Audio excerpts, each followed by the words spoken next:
Latvija ir dabas vērtība bagāta. Tas lejas meži, plūst upes un slējas klintis. Tāpēc dodamies dabā to izzinot, saudzējot un saglabājot. Šodien mēs atrodamies Siguldā.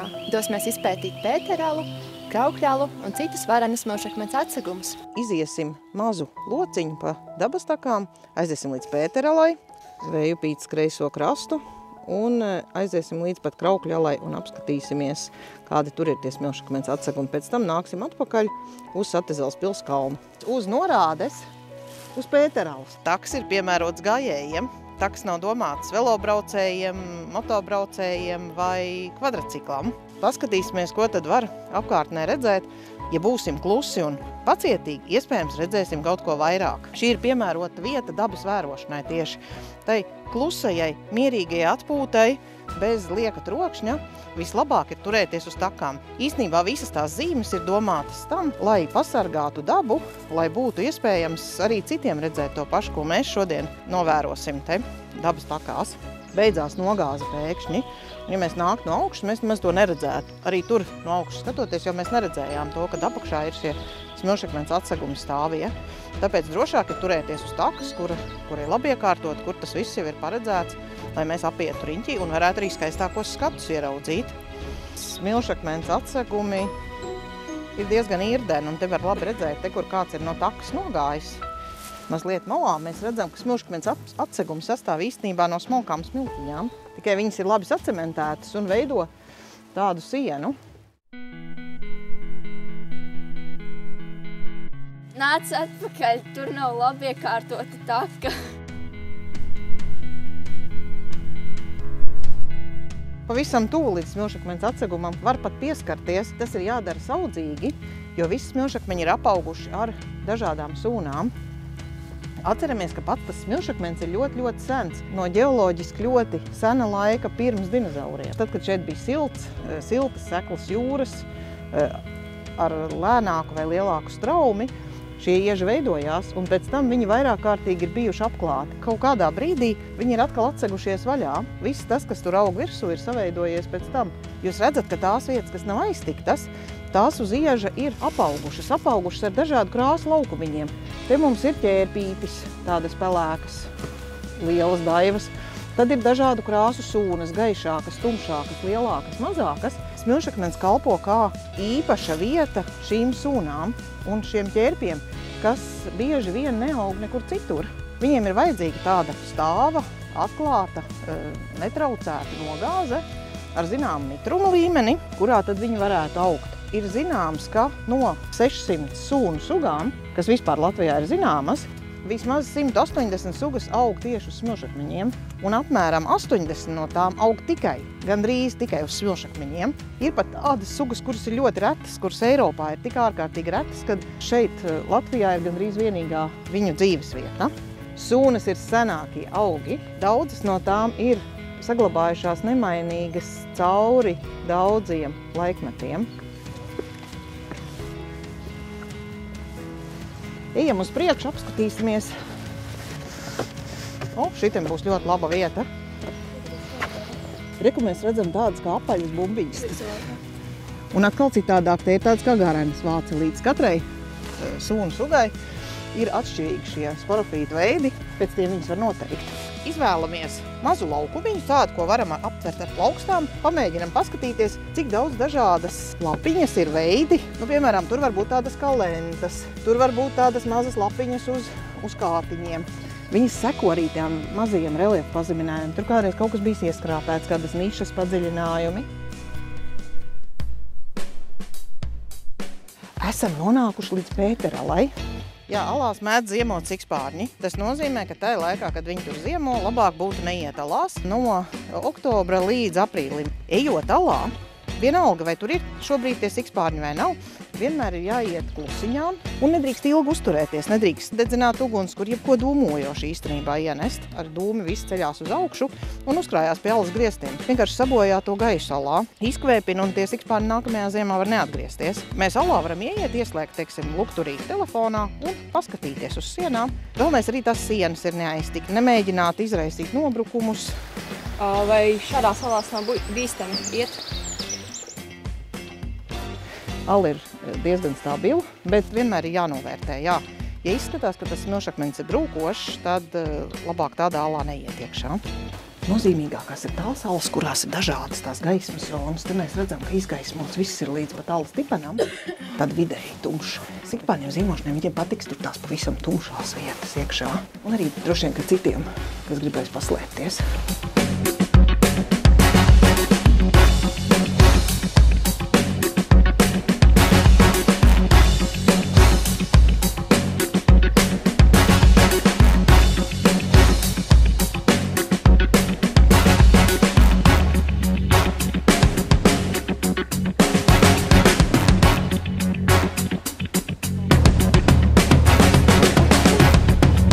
Sūnas viņas izvēlās, redzi, tas, kas ir, tur ir tāds plikāks, tāds bez mīļas un nav vēl sadalījies.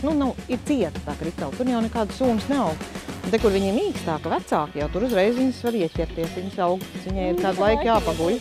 Ar laiku viņi paliks mīkstāk, jā, un apaugs, tāpat kā tas beigu gals viņai.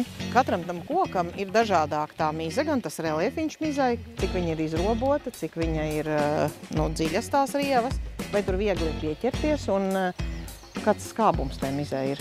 Tas mazākais slīpais pa vidiņu. Viņu taisni ierāmē tie divi, un tur pa vidiņu tur ir parastais plaušķērpis. Ļoti liels, skaists ķērpis, kuru var atrast šādās gravās kopā ar sūnām. Vai jūs zināt, kāpēc te daži koki ir ar sūnām apauguši un daži nav? Viens ir virziens, jā, otrs ir, daži ir vecāki kā citi. Mitrums un arī koks, pats koks ir ļoti svarīgi, jā. Ejam uz priekšu. Tie smilšakmeņi te nav vieni paši. Apkārt mums ir arī ļoti interesanti meži, nogāžu un grauju meži. Lapkoku meži ar bagātīgu pavasara ziedaugu klāstu apakšā. Pa to mizu notekot ūdens, viņš arī nes līdz tās barības vielas. Un tāpēc arī īstenībā tie koki, kas ir slīpāki, viņi arī ir vairāk ar sūnām apauguši. Galvenais ir nofokusēties uz pareizo. Tas ir šī papuķīte. Tas ir cīrulītis. Jūs paši varat mēģināt noteikt augus. Viens veids visvienkāršākais ir izmantos Google Lens. Lai pavisam droši noteikt, jūs varat izmantot aplikāciju Dabasdata.lv, izmantojot atrašanās vietu, nofotografējot augu. Mēs varam uzreiz ierakstīt, ka esam redzējuši nenoteiktu augu un pievienot. Eksperti ar laiku apskatīsies un palīdzēs noteikt. Un tur arī var pamācīties, paskatīties, ko tad citi ir ziņojuši.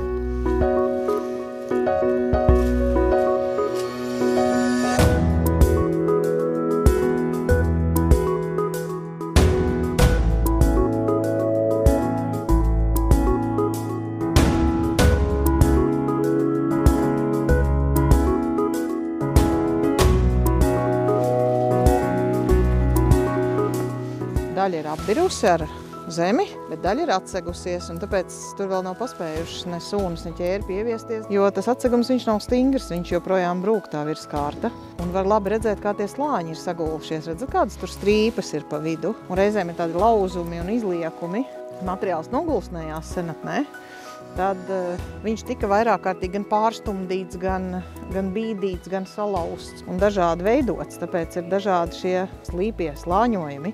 Parasti var redzēt, ka tām sūnām arī patīk tas slāņojums. Tur droši vien ir tas materiāls citādāks, vai irdenāks, vai cietāks, tad viņas arī izvēlās. Viņas tādas strīpiņas saveido. Un šeit iespējams, ka veidojas jauna ala. Ūdens viņš varētu arī diezgan tīrs būt, jo viņš filtrējas ar tiem smilšakmeņiem. Ja mēs labi pameklētu, tādos mazos strautos krastos ir smilšakmeņi, mēs varam atrast seno bruņuzīvu fosīlijas.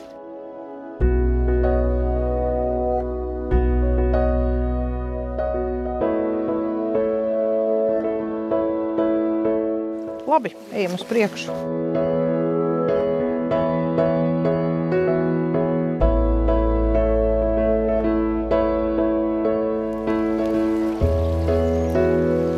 Šūnakmens. Rūpīgi paskatoties, tur var redzēt, ka te ir stiebriņa, ap kuriem ir veidojies apkārt. Viņš ir viss sacementējies tur.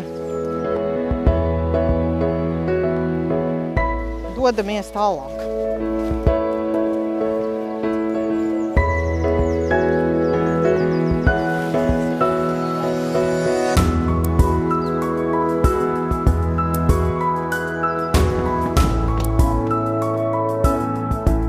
Latvijā lielākā daļa alas ir veidojušās izskalojoties senākiem vai jaunākiem ūdeņiem, avotiem no smilšakmens iežu pakājes.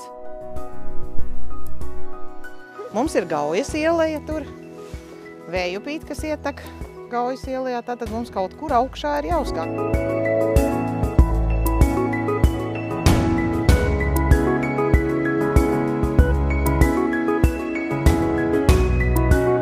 Te mēs varētu paskatīties, cik daudz dažādas sunas jūs spējat ieraudzīt.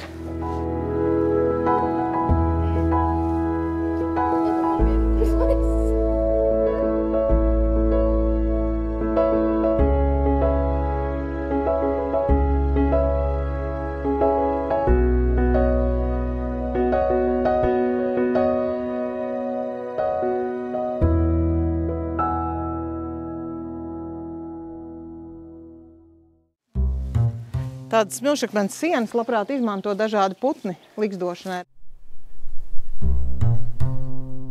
Tur augšā var redzēt, ir maza ligzdas vietiņa. Bijusi tādās nišās iekšā un iedobumos.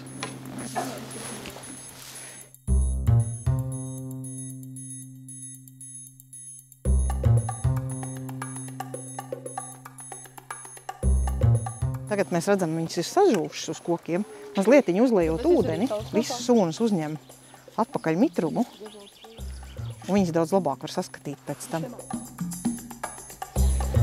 Jā, skaisti.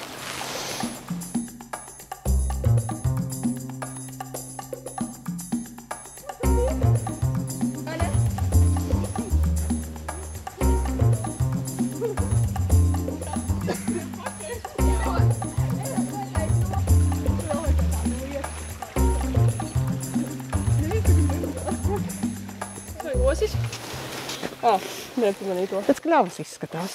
Pēc izskatīt. Var redzēt, ka kādreiz te ir bijušas eglis.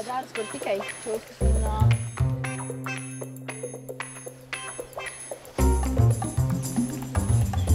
Kur ir mazāk gaismas, tur atkal nav nekā, vai arī drūp tur nost. Un tur, kur ir saulaināks, tur redzam ķērpi vairāk ir uz otru pusi skatoties. Uz tās sienas, kas ir izsauļot, ir ķērpi vairāk. Uzkāpjot augšā, es domāju, ka mēs būsim beiguši. Tur augšā ir viena skatu vieta. Paskatīsimies, kā ielē izskatās no augšas. Pavasarī vislabāk redz to, cik augstu būs jākāpj un kas tur tālāk notiek.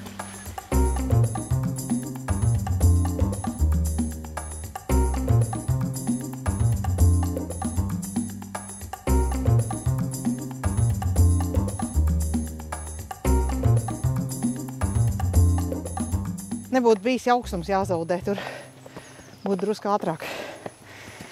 Taisnība. To taciņas nezināju.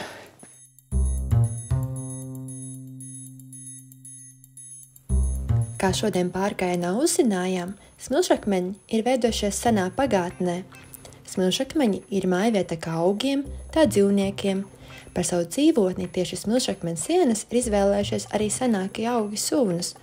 To alās ziemo sikspārņi un likstas veido dažādi putni. Atceramies, dodamies pārgājienā cienot un saucējot dabu.